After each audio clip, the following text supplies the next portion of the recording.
Hey, welcome to Scalable Insights. We got a great podcast today. Jeff, the producer, how are you? I'm fantastic, thanks. Jeff is fresh back from Miami in one piece, happy to say. I think I'm in one Didn't have to bail you out, didn't have to send some money down. Everything was okay? Everything went well. Yeah, That's I think good. I'm kind of under the radar right Yeah. now. And we got Chase with us, man. Chase, good to see you. Back again. Yeah. Yep. So how's it? Giving us an update. Yeah. Like, I love telling my friends, like, half your kids that went to college eventually are going to be working for Chase if they're lucky. Right. This guy is going to destroy your half the college kids. You're definitely going to just torch. And I love seeing it. I love your story. So tell us what's up. What are you doing? I've been traveling, planning out my year. This time of year for landscape business owners, we're kind of strategizing, getting into our busiest season, which is spring. So just been reinvesting in my business, buying some real estate, like we talked about, rinse and repeating. Yep. So, and then I was asking you before. So, how are you getting your leads? How do you get your customers right now? If you could just break that down. Yeah. So my clients currently are either from online, so like my website, or my social media, word of mouth, or like my yard signs or my trucks that are lettered. So we have 0 paid ads currently, other than like SEO, but that's just part of the website maintenance. Right. So that's how we get our leads. Yeah, and I can tell you the reason that I found Chase is I was searching around. I was going to get some landscaping done, and then all of a sudden, your videos started popping up in That's my crazy. Instagram feed, like over and over and over again. And I'm like, who is this kid? And just endless. Like, how many videos do you do a day or a week? Across my platforms, it's at least 3 a day, at least. So a week, what is that? I think it's around like 25 to 30 videos a week. And they're great. You go to your job sites, you're in your car, he's going to his workout, and he's like, all right, guys, like, this is what you need to do. Like, it's crazy, but it's good stuff. It's like, and whatever you're doing, it's working, because they picked me up as just like, I think I just thought about it in my deep thoughts, and then all of a sudden it appears in my Instagram feed. But no, but it's, and I mean, that's why, I do the podcast, is Right. because I'm like, I don't really want to do marketing. Have you Googled landscaping? It's a mess. Yeah, I mean, I do Google my area here and there, and make sure like my website's up at the top after the paid ads. Yeah. And I'm thinking about doing paid ads this year, but it's going to cost a lot of money to do that. So we'll check the vibe on that. But Yeah. Because everything is so crowded. I know. I was doing a training video for some new sales reps, and I'm like, okay, our customers, let's say they're selling office furniture. Let's just, for, giggles, let's take, and I'm recording the training video, right? So I'm like, all right, let's take a little detour. This is what the people that you're going to try to sell our leads to, this is what they're up against. Let's say we're going to buy office furniture. So let's just Google office furniture companies near me. It was so long. It just kept scrolling down. Like, I was shocked. There are all these paid ads. Then there's these other paid ads. Right. And then this other stuff and all these little rabbit holes. And I was looking at the companies, and I'm like, I know all the big office furniture companies here in Philly, because we sell, we've been selling leads to these guys for years. And I'm like, it's not even the local guys. I'm asking for companies, local office furniture companies, and I'm getting national companies. I'm getting Staples. I don't want to buy furniture from Staples. Not, if you're tricking out like a nice office or something. No offense to Staples. But I'm looking and I'm like, I'm not seeing the players. Right. I'm not seeing the people that you should be seeing. Like, there's a 100-year-old, really good, solid citizen, super well networked company here in Philly, not even on the first page of search engine results. That's crazy. It's crazy. And so many national companies and companies that I did it for office moving. I did a search for office, and I'm like, I know some of these companies don't even do office moving. It's crazy. Yeah. But it's a mess. And if you're like, oh, well, who cares if you're on the first page? So you and 100 of your competitors. You want to be on the first page. You want to be on the first page, but is that a strategy? But there's also, 20, 30 other people on the first page? Right. Plus the paid ads? Right. Plus the little map? Right. So it's crazy. Here's the thing. Paying for Google ads is so much for getting you on there, but for social media and for getting media out there, like articles about your company or yourself, if you get a significant amount of articles out there and you pay for marketing companies to do that, or if you just continue to grow your social media, like for me, I could never get on Google's page for my music, and then once my TikTok went there and I got articles, then I'm on the first, second page. Oh, cool. And did that, and there was another Jeff Nelson who was a church gospel music singer or something that was competing with me on Google, and it was impossible to get around him. But once the articles and the TikTok did that, I barely had to spend anything for Google. Yeah. I didn't ever spend Google ads there. So Jeff, did you have to have did you do PR for yourself to get on those articles, or did companies and news people just reach out to you to do articles on you? A little bit of both. All right. I have a guy, and he's in PR and stuff like that, who he has connections with some of them, and then for good prices, he lets you talk to them, and they'll interview you, and then they'll put stuff up there, completely legal in that sense. But yeah, I mean, if you just pay for PR and marketing, and Bill Gehrman that we interviewed, he has a company in Philadelphia that's primarily in tourism, but in general they have a PR person that helps bring the news outlets in Philly to their sites and talks about their accomplishments, and then they put it out there onto the news channels. And if you're on the news channel, then you're pretty much set. Right. If you're on there and it comes up as whatever the Philly channel is, then you're going to be popping up in at least in this area first, no matter what. All right, I got to talk to your guy, Jeff. Yeah. So, so for how many people that reach out to you say, "Hey, I saw some of your videos"? No one specific. Well, a few people have said that, obviously, but really they just list on our lead form. It's either social media or the website. Oh, so they click off social media. Yeah. So they've seen something. They've seen whether it's my personal Facebook or my business Instagram or something. Right. I mean, you just do such a phenomenal job. You're Thank you, Larry. in and out and quick, and you have all this other stuff. So, so that's where you're generating the leads. And you were talking about you're going out. You want to spend more of your time selling. So you got your key hire. Talk about your key hire. How's that going? Because that's that transition. We talked about that last time. You're doing everything, right? You're selling, you're managing the team.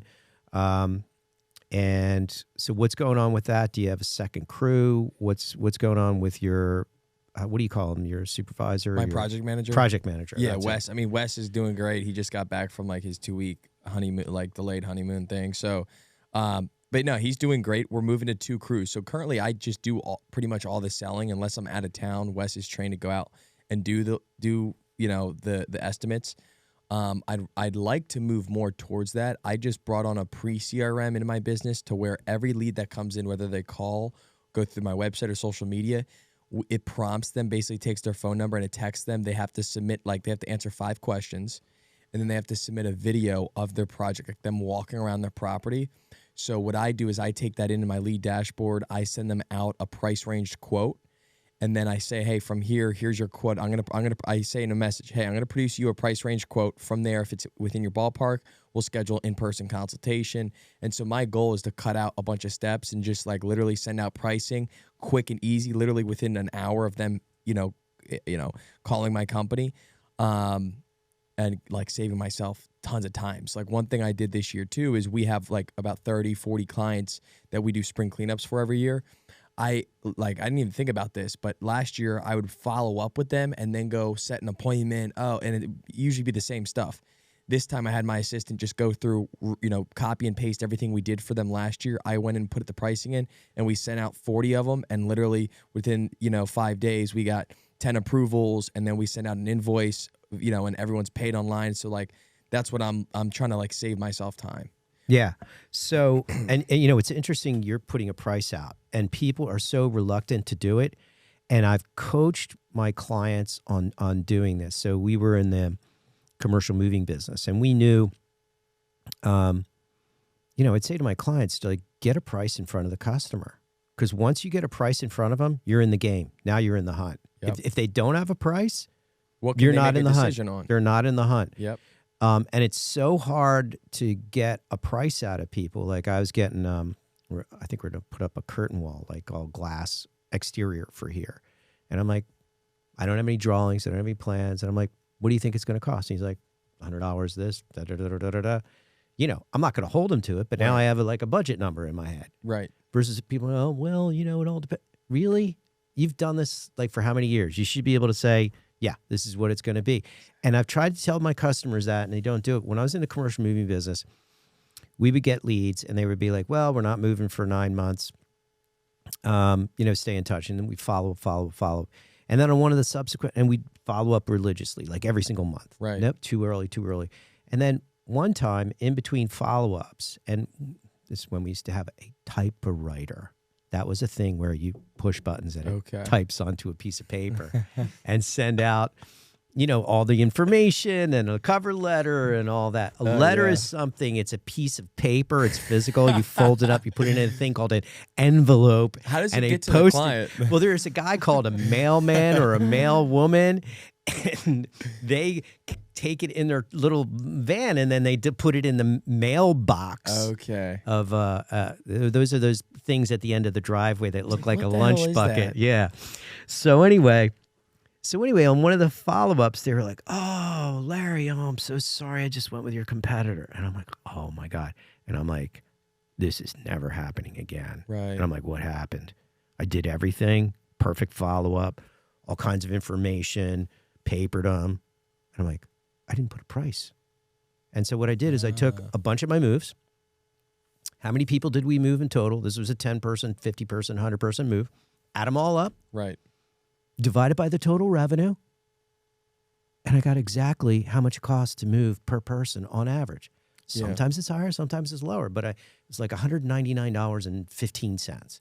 So I knew that was my exact average, which blows my mind when I tell people, well, what's the average cost? Well, there is no average. Some numbers are higher and some are lower. And I'm like, excuse me, can I use your phone? And they're like, what are you doing? Calling Mrs. Caldwell. Who's Mrs. Caldwell? My 4th grade teacher. Why are you calling her? I told that woman there's no such thing as an average. There's high numbers and low numbers. You're taught like what an average is in 4th grade. Right. Yet people can't use it. Right. And so then what we did is, and I'm sure with yours, it's hard fought. You got to, battle to get the appointment. You get out there. You got to go back. You put the proposal together. There's other competitors. Yeah, they're You're going back and forth. They're working on the other quotes and like a lot of, and then finally you close them, right? It's a lot of work. So for every single office move, even if it was a referral repeat, you go through that same process, right? This whole dragged out process. So we started, when people would say, well, we're not moving for 6 months, it's too early. We're like, okay. Then we would type again. Like, let's say it's a 50-person law firm. We would type this letter. Hey, great talking to you today, Marcy. I know budgeting is a tough thing to do because people won't give you prices, but this is for budgeting purposes only. Your cost, and I put in big, bold letters, will be higher or lower in lowercase letters. This is for budgeting purposes only. On average, it costs $10,000 to move a 50-person law firm. Remember, your cost will be higher, like in big, bold letters, so that if they're like, you fooled me, I can produce the letter. I'm like, no, I didn't. Like, read the letter. Right. And so we started sending these out. Well, a couple months later, we get a call. And you know how every deal you're working on, right? Yep. It's Mrs. Jones. Hey, Mrs. Jones, how's it going? You're like, boom, boom, boom. You picture the place, exactly, because you've invested so much time, right? Oh, yeah. So we get this call. Hey, it's, Jane from so-and-so. We're ready to book the move. We're like, who'd you speak to? Well, I'd spoken to you. And I'm like, I don't remember this person. And I'm like, did you get a quote? Yeah, I have it right here. Could you read it? She reads off the letter. And I'm like, holy smokes. It's working. No competition, no battling, no trying to hammer me on price because this goofball came in at half price and doesn't know what he's doing. And I was like, you got to be kidding.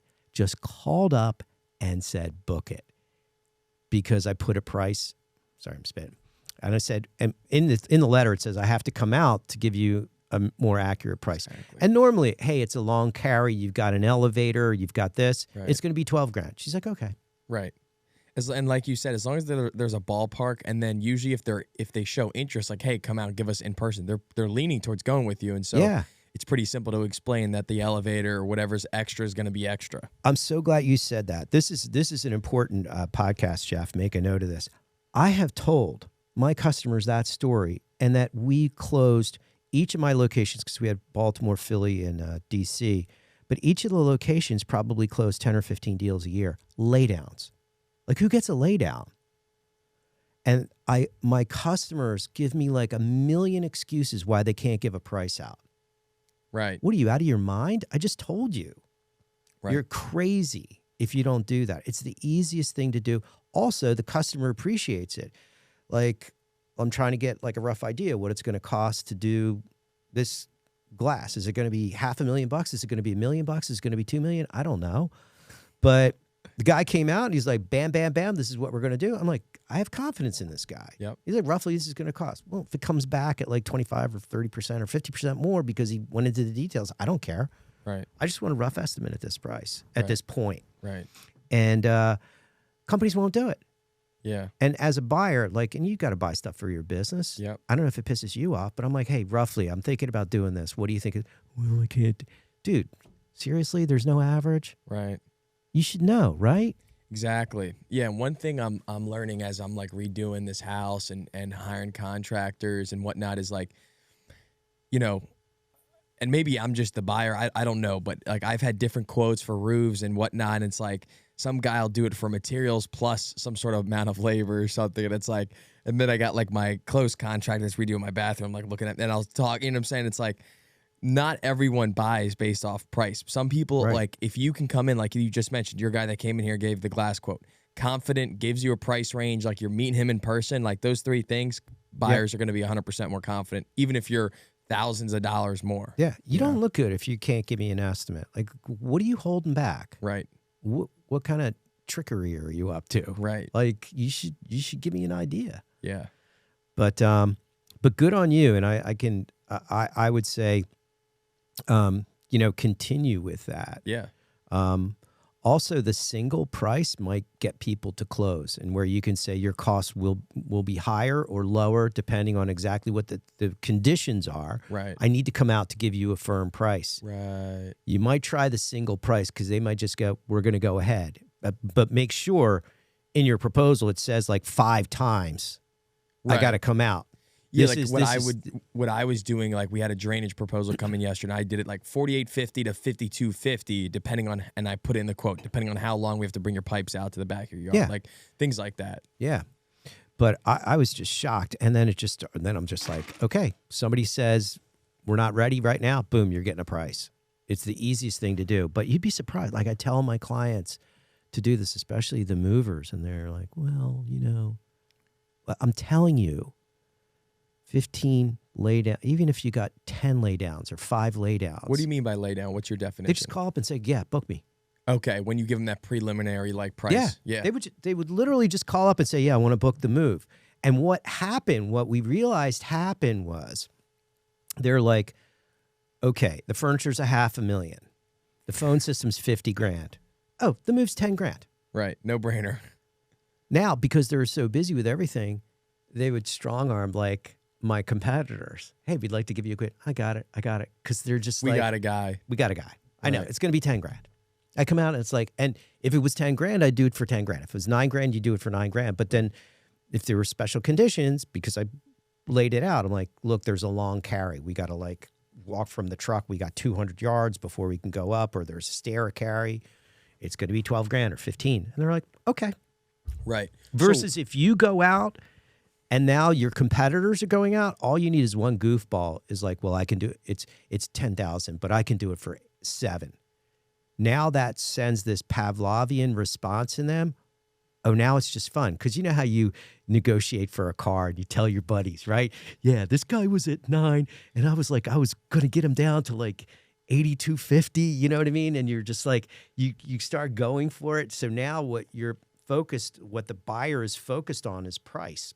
And now it becomes like a game, like, oh, I can beat these guys up. I'll pin one against the other and I'll beat them up, beat them up, beat them up, beat them up. Right. Versus if you get that one price, get the competitors out of there because they're like, oh, Chase can do it for $5 grand. Okay, so tell me more about the pricing. You were talking about the pricing. Yeah, I mean, I price my projects out by daily pricing. So like in the contractor world, it starts by knowing your overhead like any business. But what's different is you need to know how many days out of the year you can actually work. So it starts by that. So when I see, when a lead comes into my CRM, I'm looking at a video of the client that's showing me this. I know if it's going to be a day or more, and then I just have to add my materials. So I send him a price range out, and then from there, like the guy that I did yesterday, I'm going to call him up and say, "Hey, Mike, did you get a chance to open up my proposal? What are your thoughts? What are you thinking?" Type of thing. That's cool. Yeah, that's cool. Keep going with that, man. I don't know why people don't want to do it. People don't like the change, but I think I'm like, I was almost thinking about this yesterday. Not necessarily the lazier of an entrepreneur you are, but like just the more that you value your time, I think the better business owner you're going to be, because then you're just thinking, all right, I don't even care about the $50,000, $60,000, $80,000 a year I'm going to pay my salesman. I just want to go work out in the morning, go get my coffee, and let my guys run my business, and I just manage the numbers or marketing or something like that. Yeah. Well, the more you can delegate, right, the more effective. Like in the days like when we grew from 100 to 300 employees, I had the most free time because I literally couldn't do anything. Right. Because it was too much. So, and I had all the right people in place. So then you wind up being complete strategy. Right. Right. And so, and that's fun. That's where it gets fun, is when it's all strategy. And then when you get your team, and so we're building out a team for launching the CRM. We're building out a team for building out the services end of it. And so I'm working with my managers, and I'm like, your job is to keep me isolated. Right. Keep me protected.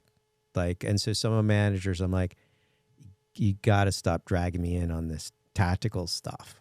Right. I'll talk strategy. You talk to the other managers about tactical stuff, but don't drag me.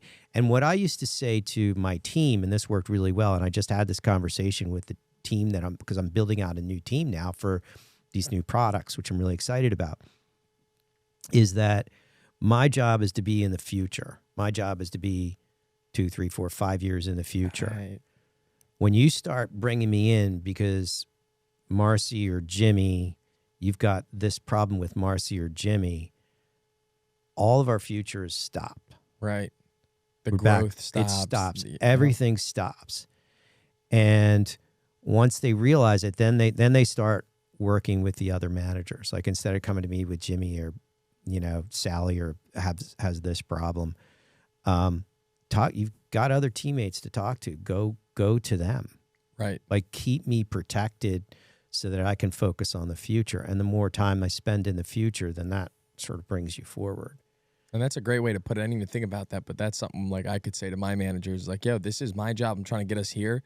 You keep, focus on this. You got little problems. Just figure it out. Your future is stopped. Yeah. We start talking about tactical stuff that you can figure out on your own. Right. Your future and my future stops. Yeah. Right? That's a great way to put it. So you need to do, do you mind talking about the Miami trip and your Miami guy? Yeah. What you would just love did? to. Oh, you weren't talking about me. All right, we got a few minutes. So tell me about this guy, this coaching thing, and also you do coaching, which we got to have you back because you're coaching your competitors how to be better landscape guys, which is 100%. good on you, man. 100%. So talk to me about this this guy in Miami. Tell us all about it and Eric what you think about it. Yeah, the guy's name's Eric Spofford. To give you guys some background, he started a drug rehab business in New Hampshire and sold the company in 2021 for like $115 million. And so basically I saw him on social media, same how my students see me, and he has this coaching program. And I was like, all right, I'll give it a test run for a month and check it out. It includes weekly calls, and plus he hosts a mastermind in Miami every month. And I was like, this is perfect. I'll go down to Miami and hang out. And so we, you hang out on the guy's, $6 million yacht for the day, and with him and a bunch of these other members that are in the inner circle, it's called. And then later that night, he hosts a dinner party at his $25 million house that's on the water. And so just being around these people was like, I'm just thinking in my head, just like you say when you go down to Miami, the amount of money, like I'm coming back up Chester and be like, I'm raising my prices. Dude, these guys make hundreds of thousands in a day, sometimes in a week, millions, you know what I'm saying? Like I'm making a couple grand. Like I need to level it up. So that was the main experience, getting around these bigger dudes, like seeing that this guy has the jet, the house, the everything, and what strategy he took to get it. That's cool. Yeah. And good on you for like investing in because it wasn't cheap. No. You don't have to say the price, but you talk to me. It wasn't cheap. Oh my gosh. Especially for a young punk like yourself. Oh, I know. And when I say that, I mean that with all due respect. Because you are, so how old are you again? 22. That's crazy. That's crazy. Yeah. Yeah. Good on you, man. You're so far ahead of the game. It's crazy. Like you're basically the age of like a college graduate. Right. But it's so funny you say that because I turned 22 like 2 weeks ago and I feel so behind. Yeah. Good on you. Yeah. Yeah. So, okay, we got a few more minutes. Yeah. Because I got a hard stop. But so what else is going on with your company? So so we were talking about your manager. You were talking about like going to 2 crews now. Yeah.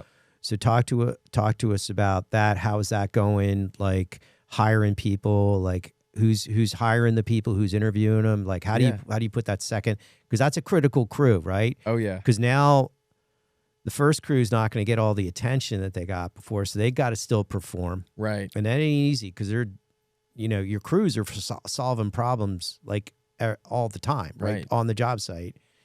So talk to us about that transition a little bit. Yeah. So as you know, hiring is difficult. So in the landscaping industry, you kind of just find someone that has a license, And so I think I have my guy picked out. He's going to help us out on. What do you mean a license? Driver's license? Yeah, exactly. Okay. So to drive the truck and whatnot. So like a higher like it's hard enough to find someone that'll work in the landscaping business. Yeah. So basically, we're looking for someone that has a driver's license that can do some, speak proper English and like understand the videos. Because when I do my estimates, I'm pointing at stuff and do, you know what I mean? So that, but I think I have my guy picked out thanks to social media. He saw this kid was actually in the lawn care business when I was in the lawn care business, and he was in the same neighborhood. So I would swing by, just wave my hand, say what's up, like just, you know what I'm saying? Just chat. And then like literally 3 years later, he hit me up on Instagram. I was like, yo, dude, do you have any work for me? Da da da da. So,